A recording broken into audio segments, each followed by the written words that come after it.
श्री कृष्ण गोविंद हरे मुरारे, हे नाथ नारायण वासुदेव।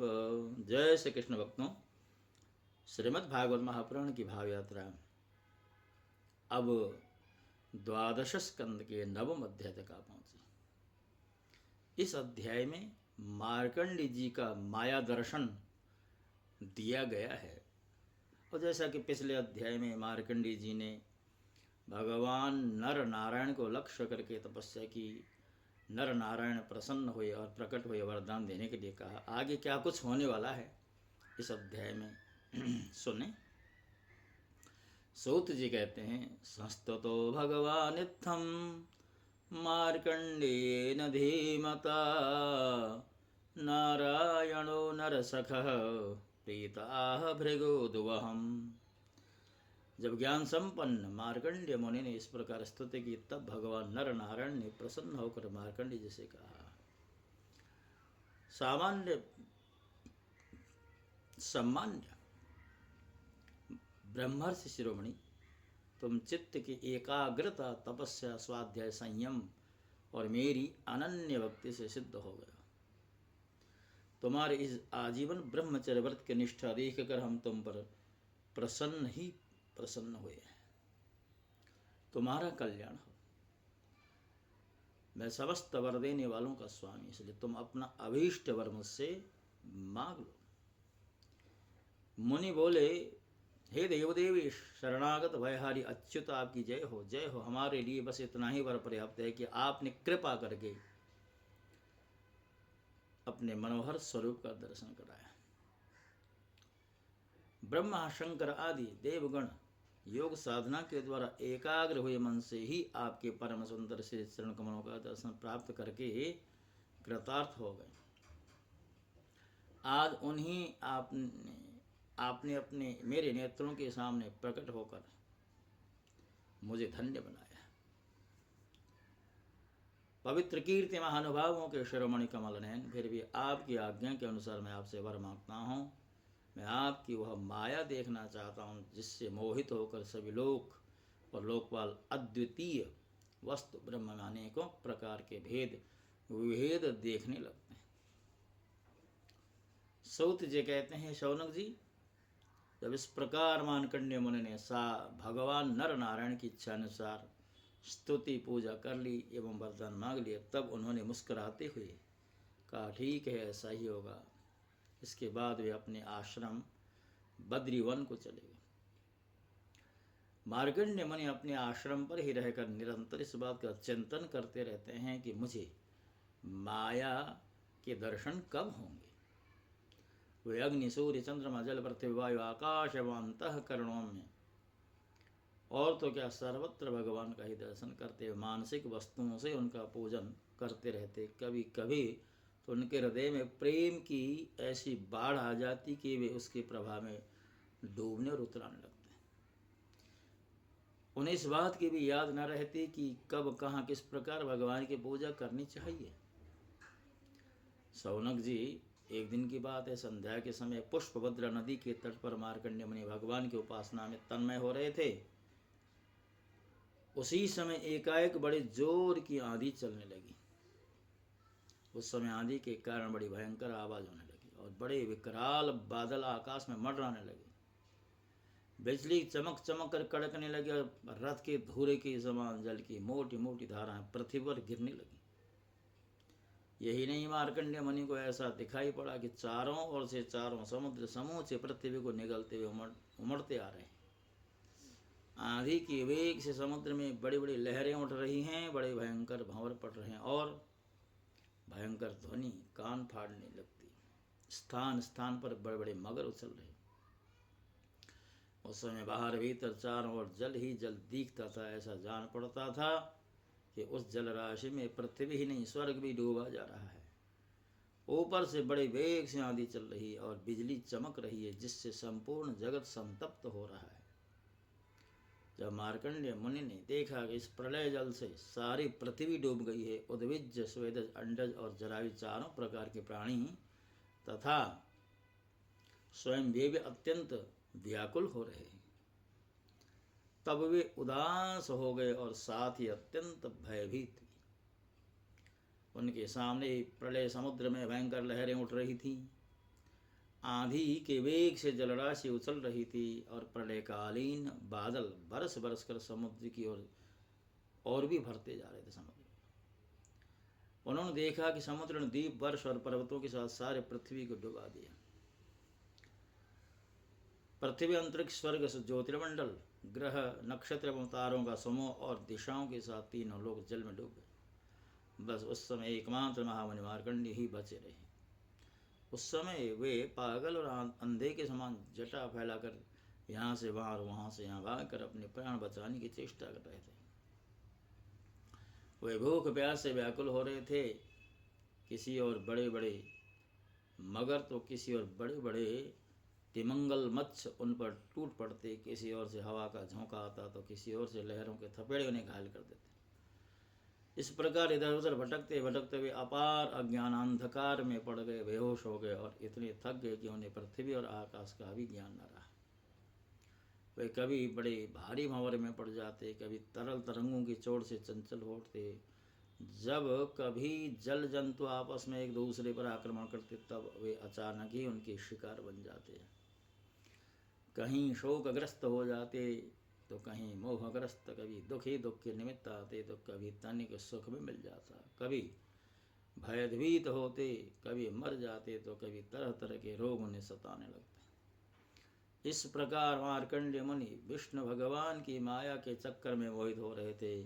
उस प्रलय काल के समुद्र में भटकते भटकते उन्हें सैकड़ों हजारों ही नहीं लाखों करोड़ों वर्ष व्यतीत हो गए।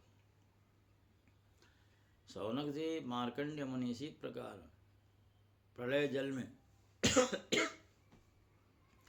बहुत समय तक भटकते रहे। एक बार उन्होंने पृथ्वी के एक टीले पर एक छोटा सा बरगद का पेड़ देखा। उसमें हरे हरे पत्ते और लाल लाल फल शोभायमान हो रहे थे। बरगद के पेड़ में ईशान कोण पर एक डाल थी, उसमें एक पत्तों का दोना सा बन गया था। उसी पर एक बड़ा ही सुंदर नन्हा सा शिशु लेट रहा था। उसके शरीर में ऐसी उज्जवल छटा छिटक रही थी जिससे आसपास का अंधेरा दूर हो रहा था। वह शिशु मरकत मणि के समान सांवला था। मुख कमल पर सारा सौंदर्य फूटा जा पड़ता था। गर्दन शंख के समान उतार चढ़ाव वाली थी। छाती चौड़ी थी। तोते की चोंच के समान सुंदर नासिका और भौहें बड़ी मनोहर थी। काली काली घुंघराली अलकें कपोलों पर लटक रही थी और श्वास लगने से कभी कभी हिल भी जाती थी। शंख के समान घुमावदार कानों में अनार के लाल लाल फूल शोभायमान हो रहे थे। मूंगे के समान लाल लाल होठों की कांति से उनकी मधुमयी श्वेत मुस्कान कुछ लालिमा मिश्रित हो गई थी। नेत्रों के कोने कमल के भीतरी भाग के समान तनिक लाल लाल थे। मुस्कान और चितवन बरबस हृदय को पकड़ लेती थी। बड़ी गंभीर नाभि थी। छोटी सी तोंत पीपल के पत्ते के समान जान पड़ती थी और श्वास लेने के समय उस पर पड़ी हुई बलें तथा नाभि भी हिल जाया करती। नन्हे नन्हे हाथों में बड़ी बड़ी सुंदर सुंदर अंगुलियां थी। वह शिशु अपने दोनों कर कमलों से एक चरण कमल को मुख में डालकर चूस रहा था। मार्कंडेय मुनि यह दिव्य दृश्य देखकर अत्यंत विस्मित हो गए। हे शौनक जी, उस दिव्य शिशु को देखते मार्कंडेय मुनि की सारी थकावट जाती रही। आनंद से उनके हृदय कमल और नेत्र कमल खिल गए, शरीर पुलकित हो गया। उस नन्हे से शिशु के इस अद्भुत भाव को देखकर उनके मन में तरह तरह की शंकाएं, यह कौन है इत्यादि आने लगी और उस शिशु से ये बातें पूछने के लिए उसके सामने सरक गए। अभी मार्कंडेय जी पहुंच भी न पाए थे कि उस शिशु के श्वास के साथ उसके शरीर के भीतर इसी प्रकार घुस गए जैसे कोई मच्छर किसी के पेट में चला जाए। उस शिशु के पेट में जाकर उन्होंने सब की सब वही दृष्टि देखी जो जैसे प्रलय के पहले उन्होंने देखी थी। वे वह सब विचित्र दृश्य देखकर आश्चर्यचकित हो गए। वे मोहवश कुछ भी सोच विचार न कर सके। उन्होंने उस शिशु के उदर में आकाश, अंतरिक्ष, ज्योतिर्मंडल, पर्वत, समुद्र, द्वीप, वर्ष, दिशा, देवता, दैत्य, वन, देश, नदियाँ, नगर, खाने किसानों के गांव, अहीरों की बस्तियां, आश्रम, वर्ण, उनके आचार व्यवहार, पंचमहाभूतों से बने हुए प्राणियों के शरीर तथा पदार्थ, अनेक युग और कल्पों के भेद से युक्त काल आदि सब कुछ देखा। केवल इतना ही नहीं, जिन देशों, वस्तुओं और कालों के द्वारा जगत का व्यवहार संपन्न होता है सब कुछ वहाँ विद्यमान था। कहाँ तक कहीं यह संपूर्ण विश्व न होने पर भी वहाँ सत्य के समान प्रतीत हो रहा था। हिमालय पर्वत और वही पुष्पभद्रा नदी, उसके तट पर अपना आश्रम और वहाँ रहने वाले ऋषियों के को भी मार्कंडेय जी ने प्रत्यक्ष देखा।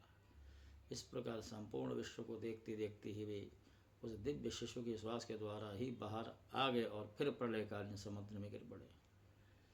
अब फिर उन्होंने देखा कि समुद्र के बीच में पृथ्वी की टीले पर वही बरगद का वृक्ष ज्यों का त्यों विद्यमान है और उसके पत्ते के दोने में वही शिशु सोया हुआ है। उसके अधरों पर प्रेमामृत से परिपूर्ण मंद मंद मुस्कान है और अपनी प्रेमपूर्ण चितवन से वह मार्कंडेय जी की ओर देख रहा है। अब मार्कंडेय मुनि इंद्रियातीत भगवान को जो शिशु के रूप में क्रीड़ा कर रहे थे और नेत्रों के मार्ग से पहले ही हृदय में विराजमान हो चुके थे, आलिंगन करने के लिए बड़े श्रम और कठिनाई से आगे बढ़े। परंतु सौनक जी भगवान केवल योगियों के ही नहीं, स्वयं योग के भी स्वामी और सबके हृदय में छिपे रहने वाले हैं। अभी मार्कंडेय मुनि उनके पास पहुंच भी न पाए थे कि वे तुरंत अंतर्धान हो गए। ठीक वैसे ही जैसे अभागे और असमर्थ पुरुषों के परिश्रम का पता नहीं चलता कि वह फल दिए बिना ही क्या हो गया। शौनक जी उस शिशु के अंतर्धान होते ही वह बरगद का वृक्ष तथा प्रलयकालीन दृश्य एवं जल भी तत्काल लीन हो गया और मार्कंडेय मुनि ने देखा कि मैं तो पहले के समान ही अपने आश्रम में बैठा हुआ हूँ। तो भक्तों, इसी के साथ साथ इस अध्याय को भी यहाँ पर विश्राम दिया गया।